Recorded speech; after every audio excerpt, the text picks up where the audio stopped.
Бұл жасқа келгенше жақсы өткіздік пе, жаман өткіздік пе, әйтеуір бірталай өмірімізді өткіздік. Алыстық, жылыстық, айтыстық, тартыстық, әурешілікті көре-көре келдік.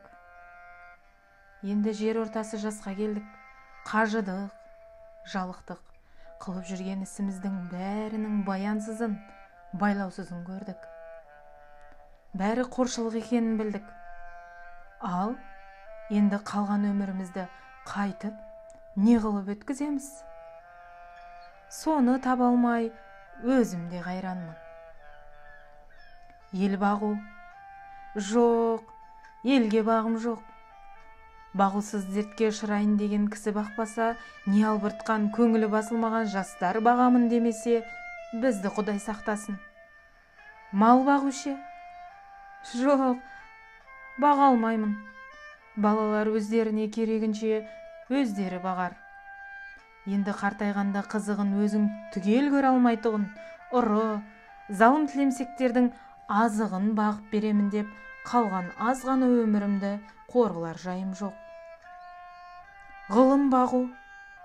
Жоқ, ғылым бағарға да ғылым сөзін сөйлесер адам жоқ.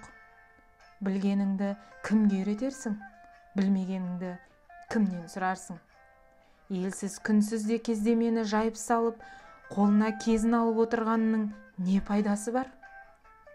Мұңдасып, шер тарқатысар кісі болмаған соң, ғылым өзі бір тез қартайтатұғын күйік.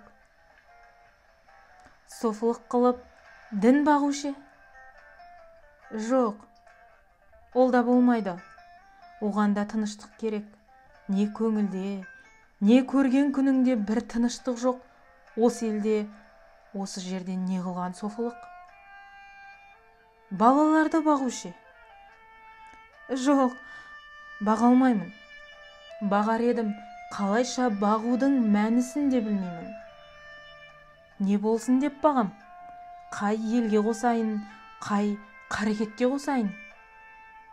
Балаларымның өзіне ілгері өмірінің, білімінің пайдасын тыныштықпен көрерлік орын тапқаным жоқ.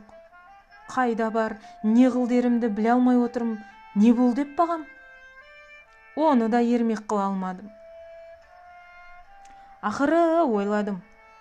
Осы ойыма келген нәрселерді қағазға жаза берейін. Ақ қағаз бен қара сияны ермек қылайын. Кімде-кім ішінен керекті сөз тапса, жазып алсын. Я оқысын. Керегі жоқ десе, өз сөзім өзімдікі дедім де, ақыры осыған байладым.